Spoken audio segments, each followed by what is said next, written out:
In The Inner Game of Tennis, by Timothy Gallwey, the concept of the two selves refers to the inner dialogue that occurs within an individual's mind during performance, particularly in sports like tennis.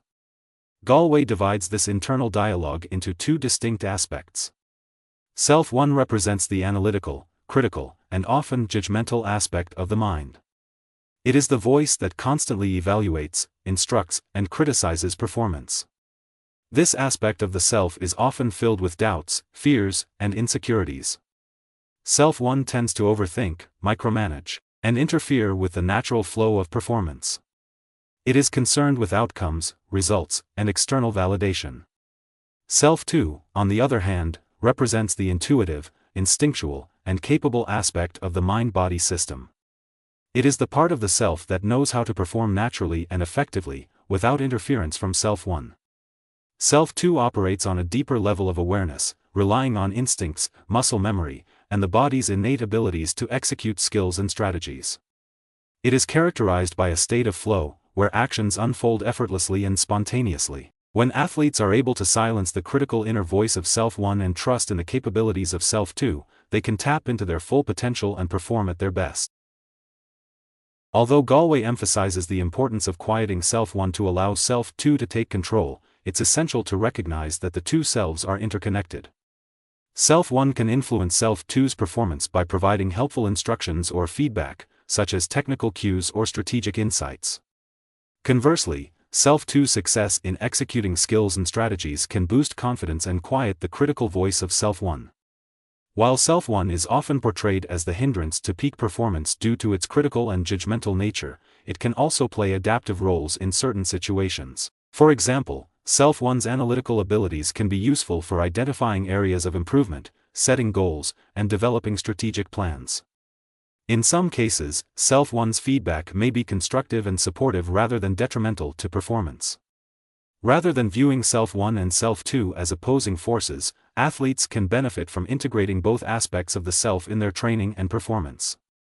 By cultivating self-awareness and mindfulness, athletes can learn to discern when to listen to the guidance of Self 1 and when to trust in the intuitive wisdom of Self 2. This integration allows athletes to harness the strengths of both selves and optimize their performance accordingly.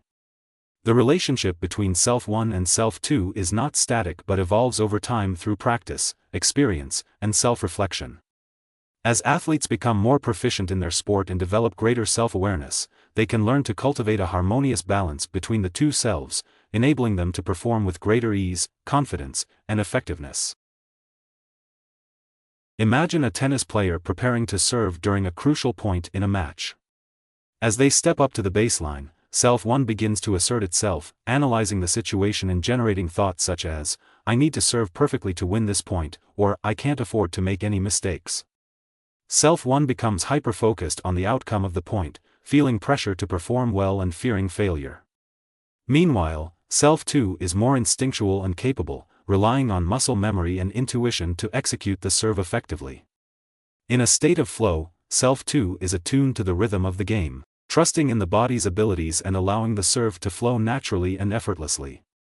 As the player tosses the ball into the air, Self 1's critical voice becomes louder, filling the player's mind with doubts and distractions. Self may first start to overanalyze the mechanics of the serve, second-guessing technique and worrying about the consequences of a missed shot. However, if the player is able to quiet the voice of Self 1 and shift their focus to the present moment, Self 2 can take control. With a calm and clear mind, the player taps into their natural abilities, feeling the rhythm of the serve and trusting in their training. The serve flows smoothly off the racket, landing with precision and power, leaving the opponent scrambling to return it. By cultivating mindfulness and self-awareness, the player can learn to quiet the distractions of Self 1 and trust in the instincts of Self 2, allowing them to perform at their best in high-pressure situations.